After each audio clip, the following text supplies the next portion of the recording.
Imagine spending 4 million years evolving into the ultimate biological superweapon. You have a heart the size of a diesel engine, a spine that folds like an accordion to launch you through the air, and acceleration that would make a 16-cylinder Bugatti look like a rusted riding lawnmower. You are the undisputed champion of speed. But then, you catch your dinner, you turn around, and a fat, lazy hyena casually strolls up, slaps you across the face, and takes your food while you lie in the dirt, wheezing like you just ran a marathon for a slice of pepperoni pizza. This is the daily, humiliating reality of the cheetah. If evolution were an old-school role-playing game, the cheetah is the kid who got to the character creation screen and dumped 99 skill points into speed and agility, and left strength, stamina, defense, and vocal charisma sitting at absolute zero. They are nature's ultimate glass cannon. A Ferrari chassis with a lawnmower battery and a fuel tank made of wet tissue paper.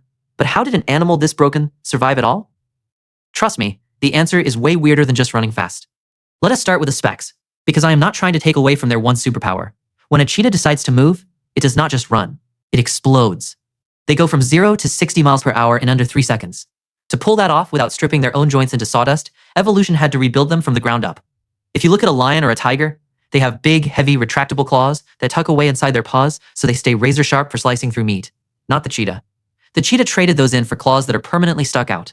They are dull, blunt, and basically function like track cleats to grip the dirt. And their tail is not just hanging back there for decoration either.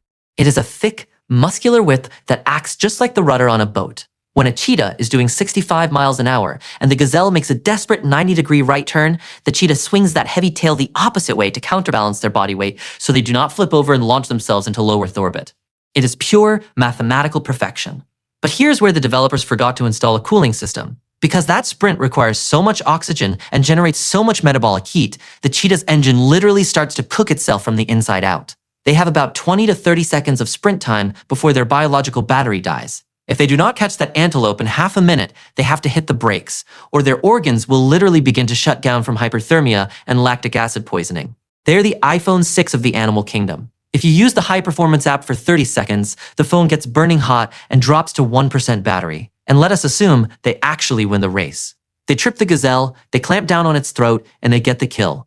Do they get to celebrate? Absolutely not. Because right now, our hyper-tuned athlete is lying on the savannah floor, gasping for air, radiating heat like a broken radiator, and completely incapable of defending itself for at least 20 minutes. Enter the bullies of the savannah, the lions, the leopards, and the hyenas. In the animal kingdom, might makes right. And remember how we said the cheetah spent all its evolution points on speed? Well, to make their head aerodynamic enough to cut through the wind, evolution had to shrink their skull. A smaller skull means smaller jaw muscles, while a lion has a bone-crushing bite force of around 650 pounds per square inch, and a hyena can clamp down with over 1,000 pounds per square inch to snap femurs like toothpicks. The cheetah is sitting down there with a bite force of about 475. I am not joking when I tell you that a grumpy Labrador retriever has a jaw just as intimidating as this apex African predator. So when a hyena smells that fresh kill and ambushes our exhausted speed demon, the cheetah does not stand and fight. It cannot. With dull cleats instead of claws and a jaw made of balsa wood, getting into a bar fight with a hyena is a guaranteed death sentence. So the fastest land animal on Earth just stands up, backs away, and watches some laughing scavenger eat the lunch it just burned half its lifespan to catch. In some areas, cheetahs lose up to 50% of their hard-earned kills to bigger, lazier predators who basically treat cheetahs like Uber Eats drivers that do not require a tip. But it gets worse. Because even when a cheetah tries to stand its ground and look intimidating, it runs into another massive evolutionary downgrade: its voice. If you close your eyes and picture a deadly spotted jungle cat cornering its prey, you probably imagine a terrifying primal roar that shakes the leaves off the trees. But cheetahs do not belong to the same genus as lions, tigers, or jaguars. They do not have the specialized cartilage in their throats required to roar. Instead, they purr, they hiss. And when they want to call out to each other across the plains, they emit a high-pitched chirp that sounds exactly like a confused bird or a squeaky toy being stepped on by a toddler. Imagine getting pulled over by a police officer driving a Lamborghini, and when he rolls down the window to ask for your license, he just looks at you and goes, "It is impossible to take seriously." Now you might think, okay, sure, they get their food stolen, they overheat like a cheap laptop, and they sound like an oversized tabby cat. But they are still surviving, right? Well, let us look under the hood at their genetics, because that is where the real horror show begins. Around 10,000 years ago, during the end of the last ice age, a massive extinction event swept the globe. The cheetah population crashed so hard that zoologists believe they were down to just a handful of individual cats. They somehow scraped by and repopulated, but that massive bottleneck came with a terrifying catch. Modern cheetahs are all inbred. I do not mean that in a funny, insulting way. I mean scientifically, every single wild cheetah on Earth is essentially a genetic clone of every other cheetah. Their DNA is so identical that scientists actually perform skin grafts, taking a patch of skin from one wild cheetah and sewing it onto a completely unrelated cheetah living hundreds of miles away. In any regular mammal, your immune system would immediately attack the foreign tissue and reject it. But the cheetah's bodies accepted the skin grafts as if it were their own flesh, because their immune systems literally could not tell the difference between themselves and a stranger. When your entire species is running on the exact same genetic operating system, one good bug can crash the entire server. If a new virus pops up that kills one cheetah, it has the keys to kill all of them, because nobody has the genetic diversity to build a resistance. And that bottleneck screwed up their reproductive system too. Over 70% of cheetah sperm is structurally deformed, making natural breeding an absolute nightmare. In fact, back in the 16th century, the Indian Mughal Emperor Akbar the Great was obsessed with cheetahs. He kept a personal royal stable of over 1,000 trained cheetahs just to hunt gazelles for him. It was the ultimate medieval flex. But out of those thousands of pampered, well-fed cats living in absolute luxury over 40 years, how many litters of cubs do you think were born in captivity? One. Just one. They were so fragile and stressed out that they literally forgot how to multiply. Which brings us to my absolute favorite L in the cheetah catalog, their mental health. Why was Akbar unable to get his 1,000 cheetahs to breed? Because cheetahs are permanently chronically anxious. Think about it from their perspective. You live in a neighborhood where every single neighbor is twice your size, wants to steal your groceries, and will happily murder you if you trip and twist your ankle. That kind of intergenerational bullying changes a species.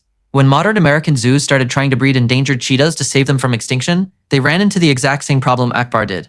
The cheetahs were too nervous, too skittish, and too stressed out to mate. They would just pace around their enclosures having existential crises. So the zookeepers had to get creative. They went out and hired therapists. And by therapists, I mean they went to local breeders and shelters and adopted puppies. If you go to the San Diego Zoo today, you will see giant, terrifying speed demons sharing their cages with Labrador retrievers and golden retrievers. Because dogs are naturally extroverted and confident, and cheetahs are naturally introverted neurotics, the zoo pairs them up when they are babies. The puppy becomes the cheetah's emotional support animal.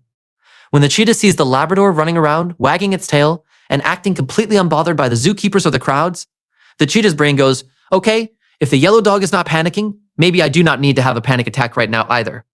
The fastest land mammal on planet Earth literally requires a therapy dog just to survive the stress of existing. And if you think adult cheetahs have it rough, baby cheetahs are playing life on ultra-hardcore permadeath mode. Because the mothers are solitary and have to hunt alone, they leave their cubs hidden in the tall grass while they go sprint after antelopes. And remember, the mom cannot fight off a lion or a hyena. That means cub mortality in the wild sits at a staggering 90%. 9 out of 10 baby cheetahs do not make it to adulthood because other predators actively hunt them down just to eliminate future competition. So how in the world does this species not just vanish from the timeline? By utilizing the funniest costume design in evolutionary history. When cheetah cubs are born, they do not look like sleek, spotted speedsters. They grow a thick, crazy mantle of long, silver-gray hair running all the way down their backs and over their necks. For decades, people thought this was just weird baby fuzz to keep them warm. But then biologists noticed something hilarious. A baby cheetah sitting in the grass from 10 feet away looks identical to a honey badger. If you do not know what a honey badger is, it is a 20-pound ball of pure concentrated rage that will gladly pick a fight with a pride of lions, bite a cobra in the face, and take nap in a swarm of killer bees. Predators fear the honey badger so much that if a lion sees one waddling through the grass, it will actively walk the other way just to avoid the headache. So evolution looked at the defenseless, fragile cheetah cub and said, look, you cannot fight, your mom cannot fight for you, and your claws are made of plastic. Your only hope is to put on this fake fur coat and pretend to be the psycho neighborhood kid who bites people. It is a biological survival strategy called Batesian mimicry, and it is the only reason those cubs survive long enough to drop their coats and learn how to sprint. When you stack it all up, the cheetah is a masterpiece of evolutionary absurdity. They sacrifice their bones, their jaws, their claws, their voices, their immune systems, and their sanity just to shave 2 seconds off their 40-yard dash. They are the living embodiment of winning the battle but losing the war. But honestly, you have to respect the commitment to the bit. They picked one lane, they floored the gas pedal, and they never looked back. So the next time you see a cheetah on a wildlife documentary, do not just cheer for the speed. Take a second to appreciate the absolute miracle that this neurotic, dot-dependent bird-chirping glass cannon is still running at all.